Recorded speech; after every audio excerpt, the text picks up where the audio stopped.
This week's WWE SmackDown featured Solo Sikoa wanting some respect. Cody Rhodes and Kevin Owens heating up their big match next Saturday at Saturday night's main event. A surprise title change on the show, and we had another competitor advance in the women's United States title tournament. We're going to get into all that. I keep telling you guys, if you want more WWE content, just hit that subscribe button. Use that link below and click on it there. Lots more videos coming your way here in December, and then it's WrestleMania 41 season.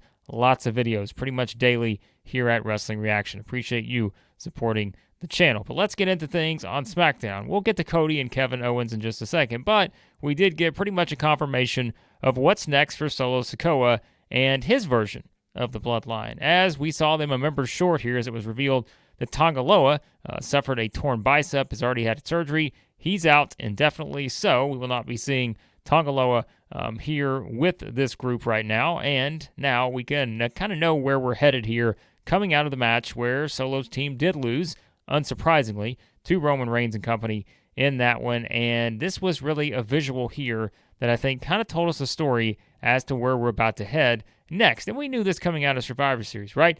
We knew if Roman Reigns was going to get his revenge on Solo, who had pinned him, the previous month or whatever, we knew that they were going to eventually work towards this one-on-one match between these two. Ever since Reigns returned at SummerSlam in August, this is a match that they were going to get to at some point, and now it is very clear. You can see it right here in the visual. What is Solo Sikoa holding? He brought it up again here that as long as he, has this Ula Fala, he is the tribal chief, and everyone will acknowledge him. And so they took aim at LA Knight, Andrade, thought about taking aim at Shinsuke Nakamura until the mist started coming out of his mouth, and they thought better of it perhaps. But you know now that it is very clear that the direction coming out of that show, we mentioned Michael Cole said it on commentary after the War Games match at Survivor Series. Solo Sikoa, still the tribal chief in name because he is the one who has the Ula Fala. And this thing has been, again, one of the more central pieces of this entire Bloodline saga. And now we're going to get that blow-off match between Roman and Solo. The question is, when are we going to get that match, right? You guys can check out the video I did on Friday about looking at Roman Reigns' potential complicated situation at WrestleMania 41 if The Rock is not involved in that show. Will that mean that Roman has to pivot to someone else, right? Could it be Solo and Roman Reigns for the Ula Fala at WrestleMania 41? Is that a big enough match? I would say for some people it may not be. These two have already interacted. They pinned each other in various iterations in other matches. I'm not sure that's the match you're going to get. But it would also probably not be something we can ignore, the possibility that they do want to get to this singles match. And for that Ula Fala, if you don't have The Rock involved, well, perhaps that is an option that they could want to do. Roman versus Solo. Is that as big as a Roman versus Jacob Fatu? Is it as big as Roman versus CM Punk? No, we know the answer to that question. But we don't know if that's exactly what we're going to get because it seems like CM Punk versus Seth Rollins would be the match that they are aiming towards at WrestleMania 41 for that. Beyond those potential options, there's not really a lot out there for Roman Reigns in terms of ones that make sense as of right now. You can do different stories to get there at some point in the near future, but I would say, that's kind of your leading candidates for Reigns if The Rock is not involved, and let's say there's not a one-on-one match, not a triple threat match for the WWE Undisputed title involving Cody, those kind of things. So it was, again, made very clear here with a nice little tease that Solo Sikoa still has this Ula Fala, and that is about to come back into the central part of this whole thing. That's what it's all going to be about. Whenever we see Roman Reigns next, it is going to be about getting this Ula Fala back. The win was one thing at Survivor Series, but now it's a matter of getting that back to become the tribal chief again, and that's where things could get even more fascinating when we do get The Rock back into the fold. Again, I've said many times, I'm not counting The Rock out of WrestleMania 41 until I don't see The Rock at WrestleMania 41, okay? I don't care what the reports say right now. I'm not buying it just yet. We'll see what happens when we get there. But for now, this was Solo Sikoa trying to get a little bit of his heat back, wanting some respect, taking out a couple guys in LA Knight and Andrade, so it seems like they're going to have their hands full with them for the time being until you get Roman Reigns back into the fold, which we know. I don't know the specific date on that, but you're going to want that heated up heading into the Royal Rumble because Reigns, you would think, will be part of that unless they decide to do Roman and Solo at the Rumble, perhaps, for the Ula Fala. So those are potential options to work with here, but for now, I think you're going to see the aggression kick up a little bit from Solo Sikoa and Jacob Fatu and Tama Tonga. And again, I like the way they're continuing with these camera shots. You guys saw it in the thumbnail in this video. They're continuing every time they can. When they have Solo Sikoa with a microphone, Solo on screen, they are making sure that we get Jacob Fatu in that shot somewhere, because that is just, again, one of the long-running teases that you're going to have, because we know it's eventually going to happen. Jacob Fatu loves Solo Sikoa right now. He loves the man. But at some point, he's not going to, and Jacob Fatu attacking Solo is going to be one of the other big story points in this story whenever we get there. It may be much further down the road, but it's going to happen, and they are keeping it in your mind with these different, presentation shots and everything they're doing here to make it clear. Jacob Fatu is still right there with Solo Sikoa, but man, whenever he does eventually snap on Solo, it's going to get wild. So there's that coming out of this. But the bigger thing on this show, we know, really was Cody Rhodes and Kevin Owens. That's your main event next week at Saturday night's main event. And you had a couple different, I thought, kind of fun segments here on this show. Of course, Cody main evented against Chad Gable. Nice to see Chad Gable in this particular role here. And we'll talk about the transfer window, as it was termed here, any sort of sport. The transfer window is a big deal. And so they're making a big deal out of this as we head into the Raw and Netflix era. And, of course, SmackDown, we know, too, is going to move to 3 hours, just as Raw is. You got a lot of television to fill each week. So shuffling some people around, including NXT in that as well, that's going to be a necessity as you head into January, most likely for WWE. But with Cody and Kevin Owens here, Cody gets the win over Chad Gable. Kevin Owens comes out. You get the brawl to end the show. Attitude Era-esque. That's what we love here. We like to see these brawls ending the shows. People, the officials just cannot get them apart. I don't think the officials and security in WWE have worked harder than they have over the past year, perhaps in the entire company's history, because they are out there on every show having to break people up, and I think that's perfect. That's exactly the way it should be, because you can't just let guys fight. You got to get the security out there to pull them back, because we don't want to give it all away just yet, and they're going to do something big, I think, with Cody Rhodes and Kevin Owens at Saturday night's main event next week. And you had the little sit-down interview, not in the building, but in the car, the rental car, that is, of Kevin Owens, who he himself said he looked into the mirror and said he saw someone very handsome, but in no way, needing to look in himself in the mirror and think that he's a bad friend like Cody Rhodes. Him and Michael Cole had great chemistry, I thought, in this segment here. But, Cole's just continually pointing out that Kevin Owens, again, needs to look in the mirror here. Owens is bringing up the same kind of stuff he's talked about with Cody, how he, is a bad friend, teaming with Roman Reigns, how Cody, everybody calls Owens the egomaniac, but Cody left in 2016 to go to AEW. Owens didn't say that. And now he comes back, and it's all about Cody, right? So again, Kevin Owens continuing to do what we've said. He's saying things that you can certainly hear and say, he's got a point there. And those are the best kind of heels. Those are the ones that keep you, kind of in a compelling situation, because you want to hear what they have to say next, because they're making some good points, and you can say, well, that maybe doesn't help Cody all that much, but I think this is the dynamic they're going for, and, we've said before, they're not turning Cody anytime soon. That's just not going to happen, but it is important, I think, to point out the obvious potential flaws when it comes to what's going on with Cody right now, his decision to team up with Roman Reigns, and, again, the stuff that Kevin Owens brought up here. And there is something else that Kevin Owens had to say that I'm not going to get into just yet, because that's actually going to be the focus of a video we're going to do for Sunday, and I'll let you guys hit that subscribe button, turn on your notifications, because we'll have something to do with something that's going to be going down in the future involving Kevin Owens and perhaps some other people as well, and how it ties into the Bloodline. But for now, all the heat on Cody versus Kevin Owens for the championship. What do you think? Give me your predictions in the comments. You see a surprise title change by any means at Saturday night's main event, or do you see what feels like the obvious direction? Cody wins, and then Randy Orton somehow, perhaps, makes a return and somehow gets involved in this thing. Is this where we get Randy Orton coming back to make the turn? Do they wait on that for a little bit? How does it all unfold at Saturday night's main event? I think plenty to discuss with that. But again, a couple enjoyable segments here on this show.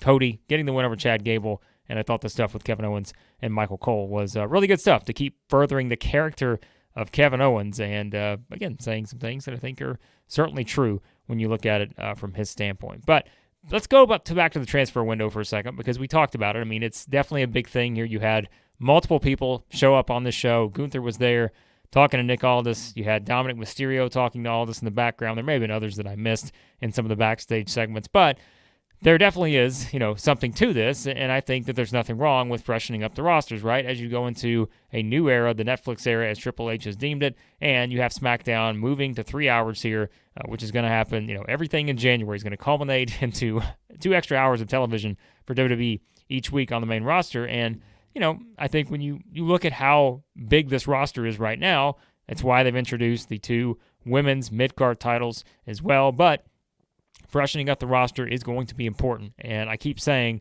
I just don't care about the brand split anymore. You can put whoever you want on either roster, and I have no issue with it, just because I think you want to build the strongest shows you can, especially going into the Netflix era. And so I have no issue with moving people around, and I just don't think they need to hold themselves to a hard brand split right now. I can see the strengths of why they would do it, but I'm also not against just letting people float back and forth here and just do whatever you want, because give me the best show you can. That's what I always say. I don't care who's on the show. If they're employed by WWE, I don't care if they're on Raw. I don't care if they're on SmackDown. Give me the best show with the best matches and the best stories, and I'm in on that one. So, but clearly they're going to make this a focus heading into it, and to tie into that, Nick Aldis teased a new addition for SmackDown, who is going to be Carmelo Hayes' mystery opponent coming up next week. Well, I think there's 2 clear options here. One is either Trick Williams, right, who could certainly drop the title in NXT. He's the surprise opponent. Or it could be the one and only Penta, who we know is out of his AEW contract now, and it seems like is headed towards WWE and is going to make his debut sooner rather than later. Rey Fenix, who is in AEW, seems like he is not going to be doing that. Of course, there have been reports out there as to why that is, with perhaps him just kind of being held to his contract, injury time, and all that stuff. So he may not be joining WWE anytime soon. But a Penta versus Carmelo Hayes match would be interesting without question. So perhaps it could be him. Again, could it be Trick moving up?